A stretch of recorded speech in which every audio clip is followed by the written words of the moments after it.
প্রিয়জনদের সাথে ঈদ আনন্দ উদযাপনে বাড়ির পথে ছুটছেন নগরবাসী। ঈদযাত্রার প্রথম দিন সকালে কমলাপুর রেলওয়ে স্টেশন থেকে যাত্রীরা নিজ নিজ গন্তব্যস্থলে রওনা দেন। প্রতিটি প্ল্যাটফর্মে ঘরমুখো মানুষের পদচারণায় মুখর। যাত্রীরা জানান, ট্রেনে অগ্রিম টিকিট পেতে কোনো ভোগান্তিতে পড়তে হয়নি, তবে স্ট্যান্ডিং টিকিটের যাত্রীরা দুর্ভোগের কথা জানান। এখন পর্যন্ত ট্রেনের শিডিউল বিপর্যয় নেই। সকালে স্টেশন পরিদর্শন করেন রেল সচিব ফাহিমুল ইসলাম। বলেন, ট্রেনের ছাদে যাত্রা ঠেকাতে তৎপর রয়েছে আইন শৃঙ্খলা বাহিনী।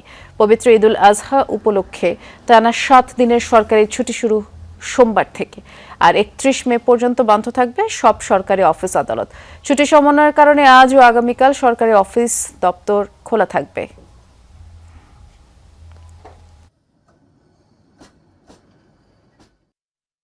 নানি বাসায় গিয়ে ঈদে অনেক মজা হবে।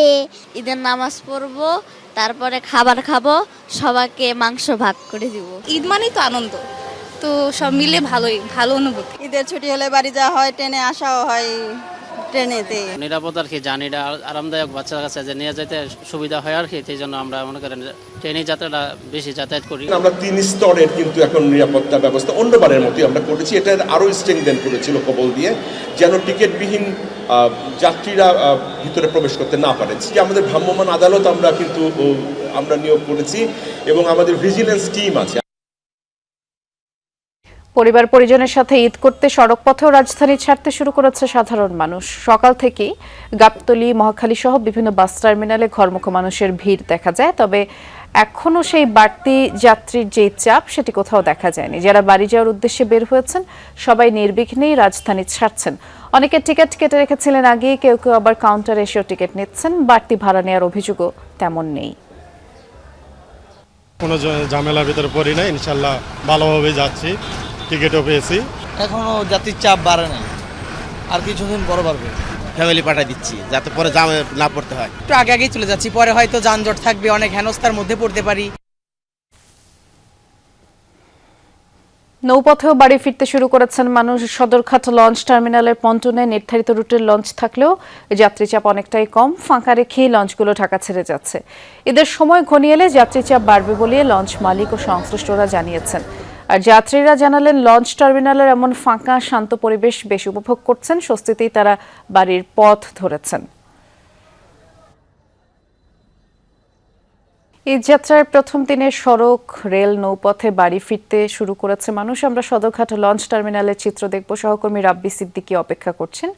রাব্বি, নৌপথে যাত্রীদের চাপ কেমন দেখছেন? যদিও আজ ঈদযাত্রার প্রথম দিন এবং সাধারণ সময়ে দেখা যায় যে নৌপথে ঈদের ঠিক আগের দিন বা 2 দিন আগেই চাপ বাড়তে শুরু করে। আজকের চিত্র কেমন?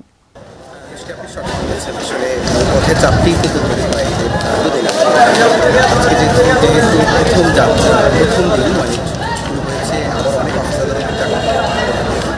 নৌপথের যে চাপটি সেটি কিন্তু এখনো তৈরি হয়নি।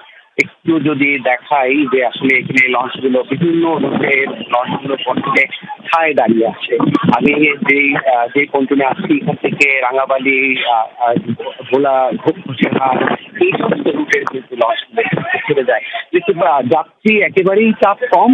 এবং এর ভিতরে যেটি হয়েছে যে প্রস্তুতি কিন্তু নিতে পারছে। প্রস্তুতি বলতে যারা দায়িত্বে আছে, নিরাপত্তার দায়িত্বে আছে, সেই তারা যে যাত্রীদেরকে সতর্ক করা, সেই সাথে লঞ্চ মালিকদের যারা লঞ্চ স্টাফ আছেন তাদেরকে সতর্ক করা, তারা যাতে কোনোভাবেই যে দুদিন পরে যে পরিস্থিতি তৈরি হবে সেই পরিস্থিতিটা তারা যেন সামলে নিতে পারে, সেই জন্য আসলে আমরা দেখেছি মাইকিং হয়েছে। সেই সাথে আমরা দেখেছি যে নৌ পুলিশ, কোস্টগার্ড তারাও কিন্তু সতর্কতামূলক যে পদক্ষেপগুলো সেই পদক্ষেপগুলো নিচ্ছে।